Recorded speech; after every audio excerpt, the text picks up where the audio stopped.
लिखा कुछ इस तरह है कि मैं दर्द भी लिखता हूँ, दवा भी लिखता हूँ। कि मैं दर्द भी लिखता हूँ, दवा भी लिखता हूँ। मैं शायरों यारों में मोहब्बत को बीमारी लिखता हूँ। कि लोग कहते हैं शायरों को आशिक, तो मैंने इस पे लिखा है, कौन कहता है हर शायर आशिक होता है।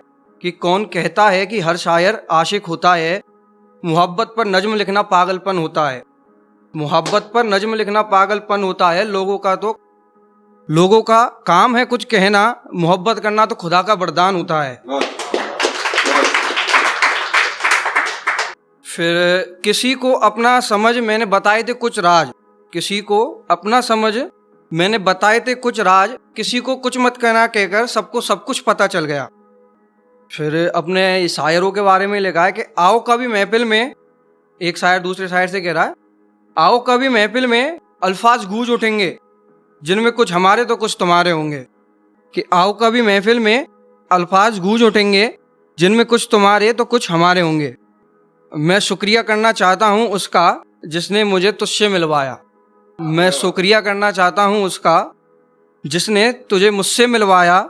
मोहब्बत की तो बात अलग है, तेरे जैसे नूर का दीदार है करवाया।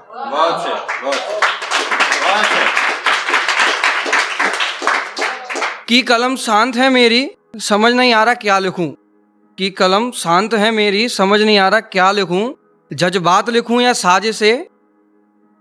की कलम शांत है मेरी, समझ नहीं आ रहा क्या लिखूं। जज्बात लिखूं या लोगों की साजिशे।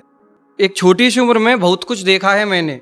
एक छोटी सी उम्र में बहुत कुछ देखा है मैंने। मेरे हमसफर को किसी और के साथ हम बिस्तर होते देखा है मैंने। वो बेवफा तो है ही, लेकिन उसकी बेवफाई को मोहब्बत लिखा है मैंने।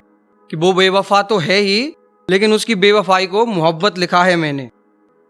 ये मैं रास्ते में आते हुए जो वो जूते चप्पल सिलते हैं उनसे मिला था। उस लड़के को देख के मैंने उससे पूछा था कि भाई पढ़ता क्यों नहीं है, तो उसने बड़े उससे जवाब दिया।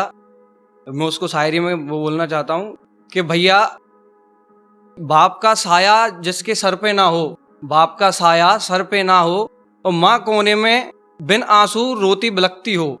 बाप का साया सर पर ना हो और माँ कोने में बिन आंसू रोती बिलखती हो, तो पैदा हुआ बच्चा जिम्मेदार बन जाता है। तो पैदा हुआ बच्चा जिम्मेदार बन जाता है।